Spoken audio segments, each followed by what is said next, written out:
It's vegan recipes with Pat and Emily.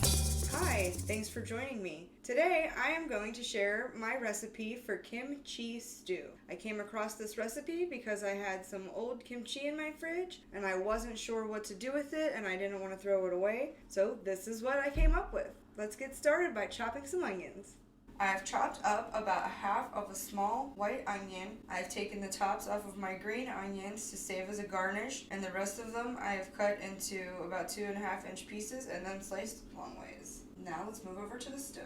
Just splashing a little bit of water in my pan to see if it's hot. It is, so now I am going to add the onions and start to brown those up. We'll give them a few minutes to cook. You are going to want to keep an eye on your onions and occasionally give them a stir while they're cooking. As you can see here, I'm starting to get a little bit of color on the bottom of my pan, so I am ready to add my next ingredients. Now I am adding the slices of green onions that we cut earlier. I'm going to give this a little stir and we are going to let these saute for a while. Our two different kinds of onions have been sauteing together for a while. You can see we are getting some color on the bottom of our pan here, and they are a nice consistency. So it is time to add our kimchi. We are also going to use the liquid from the kimchi to deglaze the bottom of our pan. We want to get all of that good flavor from those onions into our stew. After we get this all stirred together, we are just going to let it sit and come up to a boil.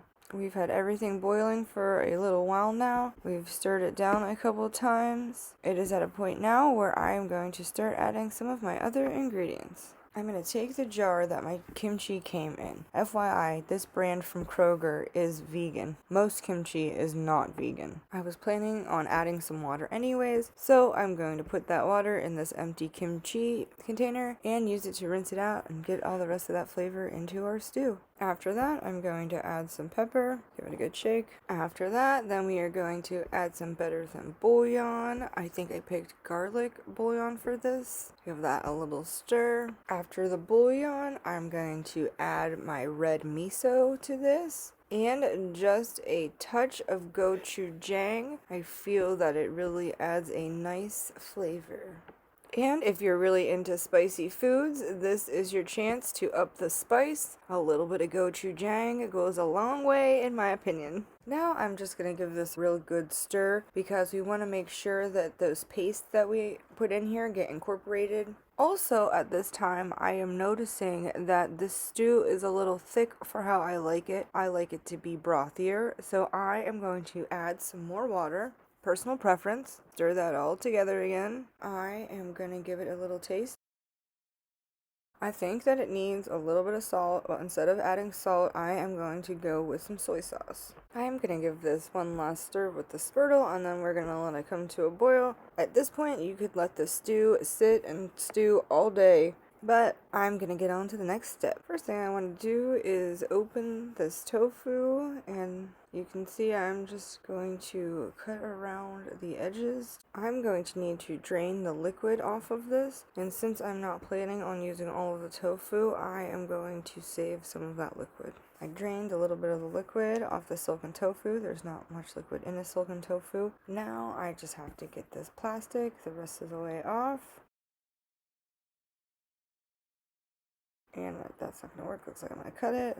I'm going to try to just get half of this out of here. I usually wouldn't pick silken tofu to go into a soup like this because it falls apart easy and it is so soft. But it is really just perfect in this soup, in my opinion. And that's what we got. So that's what we're going to use. I'm just going to do my best and cut these into cubes, going with what I got here. The tofu that I didn't use, I will store in a container with a little bit of liquid that I got off of it, plus enough water to cover. You can see our stew has been simmering. I'm going to give it a stir. This is a stew that you could leave on your stove simmering like this, probably for all day. But when it comes to adding the tofu, you're pretty much done because you're not going to want to stir the silken tofu into this stew that much because it will fall apart. We have some sesame seed oil I'm going to put in here and stir in. Slide that tofu in there. You want the stew to be the thickness you're going to want it to be when you add your tofu. If you would have wanted this more brothy, before the tofu went in, I would add more water. If you wanted it to be thicker, I would cook it with the lid off for a while before adding. Now I'm going to cover this and let it cook just until that tofu is warm, and then I'll be ready to serve. Our soup is finished. Optional to go with this is rice that I would put in the bottom of my bowl if I was going to use. I usually opt out of the rice. And now we are going to plate it up. Well, I'm adding the rice because this is hot in flavor, and I'm using that rice to help cut the hotness. And if you like a thicker stew, good option. Also adding some sprouts to this, which is just something I wanted to do. Some pea shoots.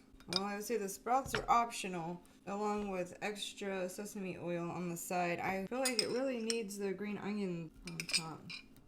Now that we've got our soup all plated up, it's time for a taste test.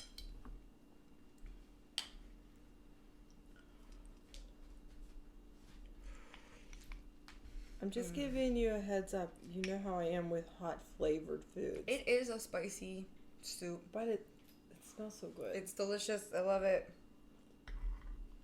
It's hot, but with the tofu and the rice, it mellows it out enough that I can eat it and enjoy it. Mm-hmm. It's not painful to eat. Good. Thanks for watching. Come back next week to see what we've got cooking.